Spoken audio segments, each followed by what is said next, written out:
Pangan bukan sekedar kebutuhan, ini adalah soal hidup sebuah bangsa.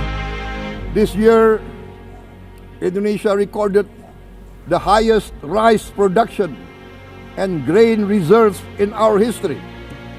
We are now self-sufficient in rice, and we are starting now to export rice to other nations in need. Di pemerintahan ini, arah besar bangsa Indonesia ditegaskan kembali.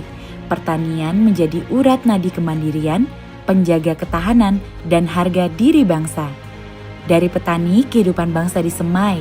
Dari tanah yang diolah lewat tangan-tangan yang bekerja, mengalir denyut kehidupan bangsa. Di sanalah swasembada pangan dimulai.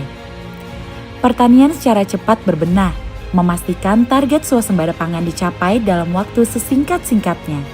Peta jalan dirancang melalui berbagai program dan kebijakan pembangunan yang menempatkan petani sebagai aktor utama yang perlu didukung secara penuh. Mulai dari mengalirkan kehidupan melalui pembangunan dan rehabilitasi jaringan irigasi, hingga menggerakkan penyuluh pertanian sebagai pendamping petani serta ujung tombak perubahan di lapangan.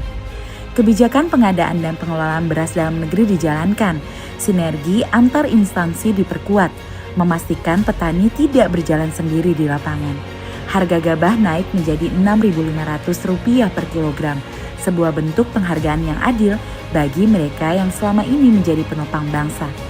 Tak berhenti di situ, harga eceran tertinggi pupuk bersubsidi diturunkan hingga 20%. Tata kelolanya pun disederhanakan, rantai birokrasi yang panjang dipangkas, penyaluran dipercepat, dan kini pupuk bersubsidi tiba tepat dan cepat di tangan petani yang berhak.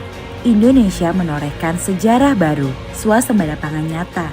Tahun 2025, produksi beras nasional mencetak rekor tertinggi sepanjang masa. Berdasarkan Badan Pusat Statistik atau BPS, di sepanjang tahun 2025, petani Indonesia mampu menghasilkan beras hingga 34,71 juta ton. Indonesia bermartabat menjadi bangsa yang mampu memberi makan rakyatnya sendiri. Stok cadangan beras pemerintah di Bulog pada akhir 2025 mencapai 3,39 juta ton dan pernah menyentuh lebih dari 4 juta ton, tertinggi sepanjang sejarah Indonesia ini berdiri. Lonjakan produksi beras nasional mengubah arah sejarah. Dengan hasil panen yang signifikan dan berkelanjutan, Indonesia yang dulunya importir beras terbesar dunia, kini berani mengambil keputusan untuk tidak lagi melakukan impor beras medium. Hal ini berdampak langsung terhadap harga beras dunia yang mencapai level terendah. Di desa-desa, senyum petani kembali merekah. Berbagai program dan kebijakan memberi hasil nyata. Nilai tukar petani meningkat, mencapai level tertinggi dalam puluhan tahun terakhir. Harga beras stabil, bahkan menjadi penopang deflasi. Dampak besar sektor pertanian juga terasa pada ekonomi nasional. Badan Pusat Statistik mencatat, pada kuartal 1 tahun 2025, pertanian tumbuh 10,52%. Ekspor pertanian pun melonjak. Sepanjang 2025, nilainya meningkat lebih dari 30%, menguatkan ekonomi nasional dan posisi Indonesia di pasar global. Inilah wajah pertanian Indonesia hari ini. Ya, semenjak pemerintahan sekarang ini alhamdulillah pupuk itu ibarat kata berlimpah lah. Yang penting kita itu sudah terdaftar di RDKK yang didata sama kelompok tani, nggak ada istilah kekurangan.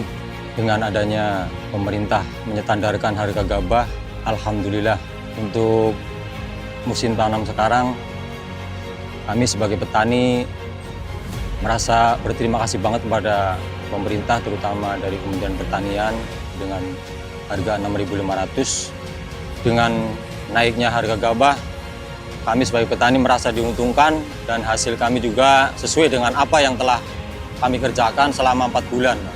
Yang sangat luar biasa, kami mengucapkan ribuan terima kasih kepada Bapak Menteri Pertanian, Bapak Andi Amran Sulaiman. Terima kasih juga kepada Bapak Presiden Republik Indonesia, Pak Prabowo Subianto. Swasembada pangan nyata, karena kemenangan petani, kemenangan Indonesia.